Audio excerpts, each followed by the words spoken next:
A long-haul jet is seconds from touchdown at Heathrow when the unthinkable happens. Both engines fail to respond. The aircraft is losing speed, dropping fast. At just 720 feet, the crew has mere moments to react. No thrust, no options. And the runway is slipping away.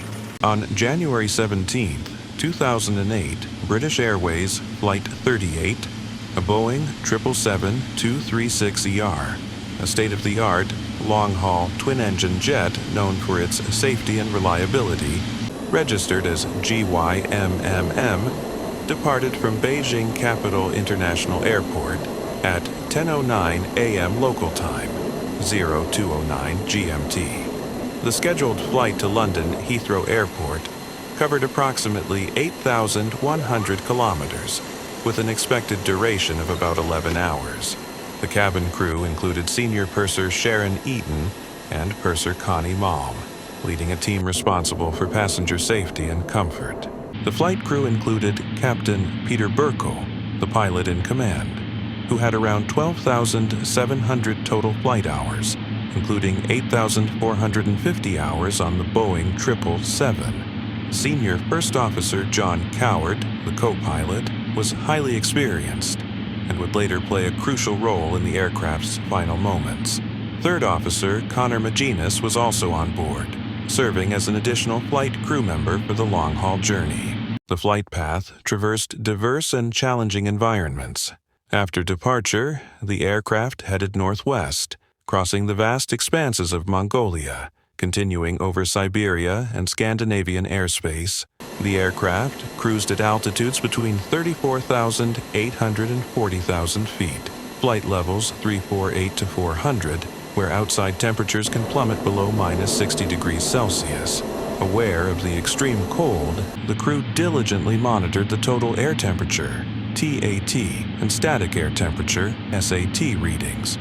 The fuel temperature was a critical parameter. As Jet A1, fuel has a freezing point of approximately minus 47 degrees Celsius.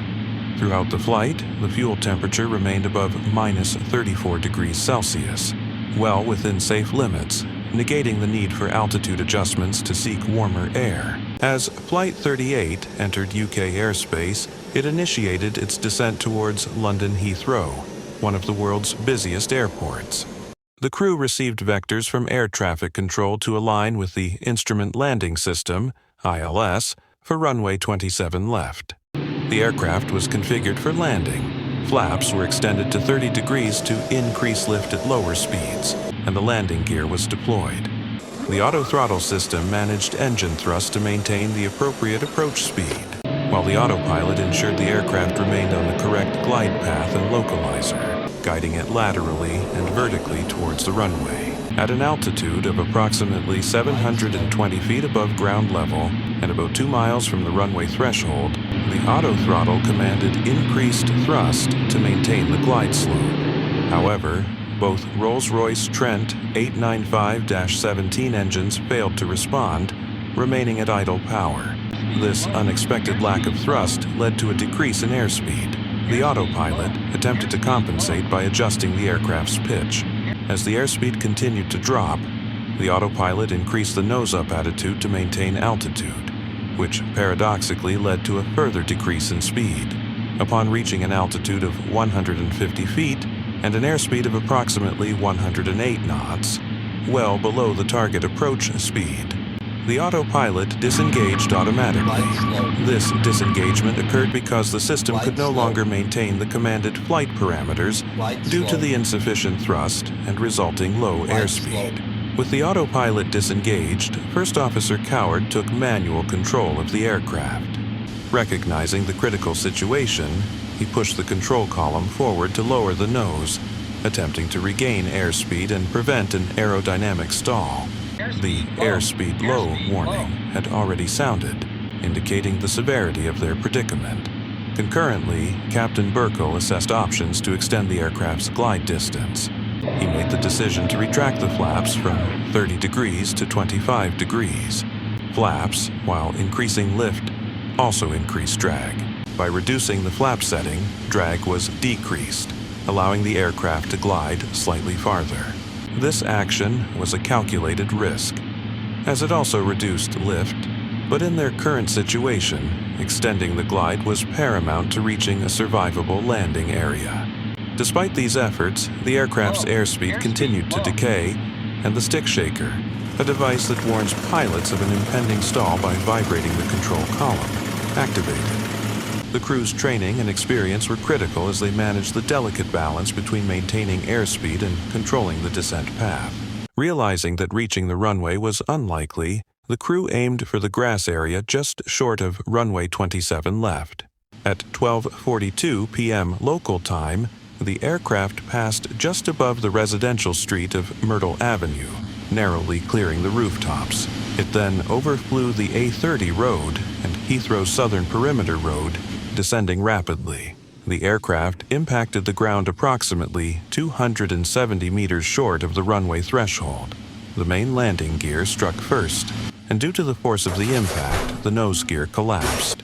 The right main landing gear separated from the aircraft, penetrating the central fuel tank and the passenger oxygen supply lines, leading to a significant fuel leak and the release of oxygen. The aircraft skidded across the grass, coming to rest on the threshold markings at the start of runway 27 left. Remarkably, there was no post-crash fire, despite the fuel leak.